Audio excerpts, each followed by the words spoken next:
is Gabby and welcome back to my channel, or if you're new here then welcome to my channel, and in today's video we are going to be talking about why you should be reading Windbreaker by Satoru Nii. If you told me back in the spring of 2024 that I would be here today making this video, I would have been stunned. But yeah, we are here, so I will have the content warnings I can find linked down below in the description along with links to some resources, and let's go ahead and get into it. And Windbreaker follows our main character Sakura, who is only interested in the strong with no time for those who he considers to be weak. He is just enrolled in Furin High, which is a school filled with strong students who use their power to protect the town. And our main character, he is not interested in being a hero or any of the camaraderie that comes along with being a part of Furin. He just wants to fight his way to the top of the school.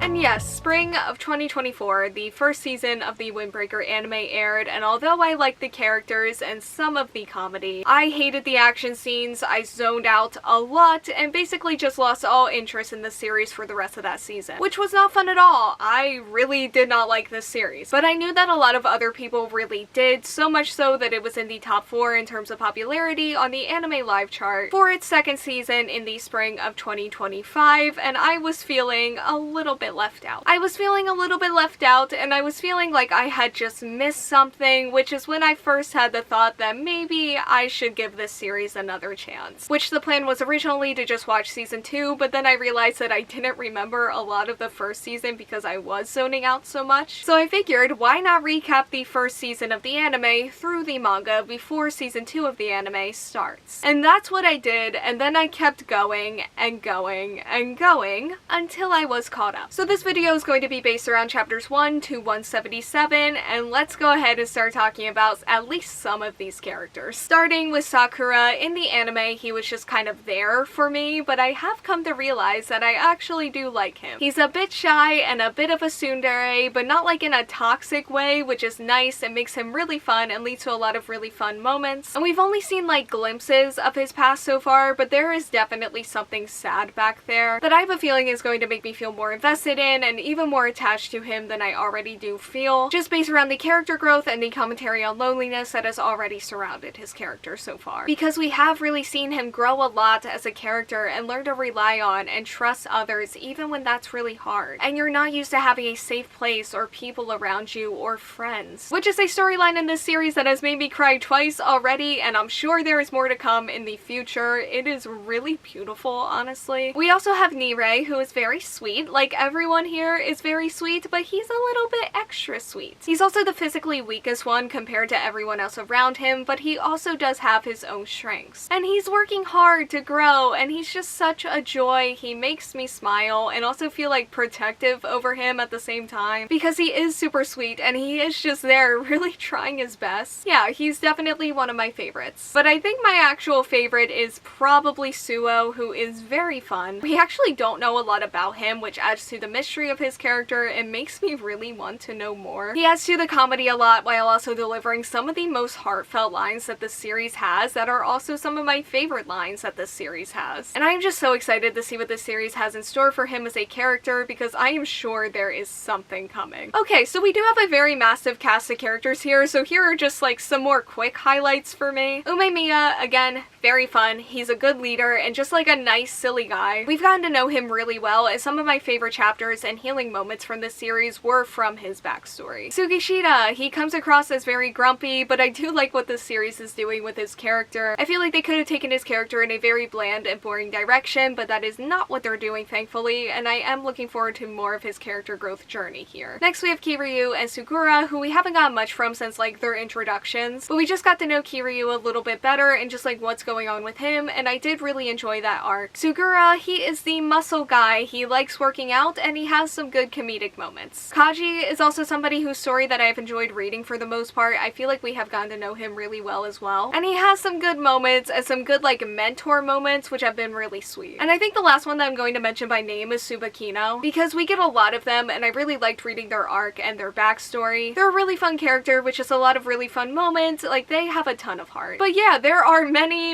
other characters in this series, some of them much more relevant than others, but everybody does contribute in in their own way. Like, even like the random filler background characters feel like they're contributing in some way. Whether that's just like in the fights or adding their own energy while hanging out or just being there in the more emotional moments. Like, everybody here is just super sweet. There is just so much heart and emotion and care put into the characters as a whole. And that has led to some really amazing, adorable, and healthy feeling friendships. And friendship is a huge part of this series, especially for Sakura, who is just gaining friends for the first time. There's a lot of emotion, and that tightrope metaphor slash scene is honestly one of my favorite things in this world. There's also a lot of really sweet mentorship moments from the upperclassmen, whether they're characters who are already used to providing that kind of mentorship, or whether it's part of and proof of that character's own growth and journey. There's also just a lot of good banter and fun comedic moments all around. You can really tell how much these characters care about one another. It's super heartwarming, and I just love how much this series focuses on this. We also do have some more villainous characters, and the relationships there are interesting. There's communicating through your fists and working things out that way because this is still an action sporty fighting series, but you do see a lot of interesting rivalries and friendships and just bonds form, and some of them are really complex, but you can also just tell that a lot of these characters just really care about people. Even some of the characters who do play a more villainous role in the series, but you also do just get a good amount of beating up and defeating bad guys, which again, the series is an action martial arts series, so there is a lot of fighting. And even though I do really have a love for this series now, even while watching season 2, the fight scenes just aren't my favorite things to watch or read. Or at least it's not always my favorite things to watch or read. I still have times where I find myself zoning out and just kind of like skimming over it. But there were also a lot of times where that was no longer the case, and I was really invested in the fight scenes, which again would be absolutely shocking if you told me from a year ago that, but it is the truth. I also really like the art style of the manga, and I feel like that lends itself nicely to the action scenes as well. And I know that I said that they have a large focus on friendship, but like, this is their major focus. It is fighting. And it works when it works for me, and when it doesn't, it doesn't, especially when it starts to feel constant, because it definitely can. I also do want to talk about the setting here, because the school is very much structured like a high school, with the four kings each having a different class from a different level under their care, but also at the same time, like, what school? Like, is it some sort of martial arts school? Is it some sort of learn how to protect the town and be a hero type of school? Is it a combination of all of that, or does it just take place in a school, so we're referring to it like it is a school? I have questions about this, and I wish this series just like explained how this school came to be in the first place and just like go into more detail with it and how it works with the world at large. Like, it's something that's not that big of a deal until I think about it, but when I think about it, it does feel like a hole in the story to me. You see them training in the school gym a lot, you see them in like their classrooms for sure, but like there are no teachers here. Besides, I guess, the four kings, are they the teachers? Are like your upperclassmen the teachers? Which, if that's the case, I think that is perfectly fine. I would just like to see it clarified further. Which maybe they have clarified it and I just missed it potentially twice when you factor in the anime, but I really don't think so. So it's fine. I think it's funny more than anything, but I just have questions. As for the story itself, it's a lot of friendship, a lot of fighting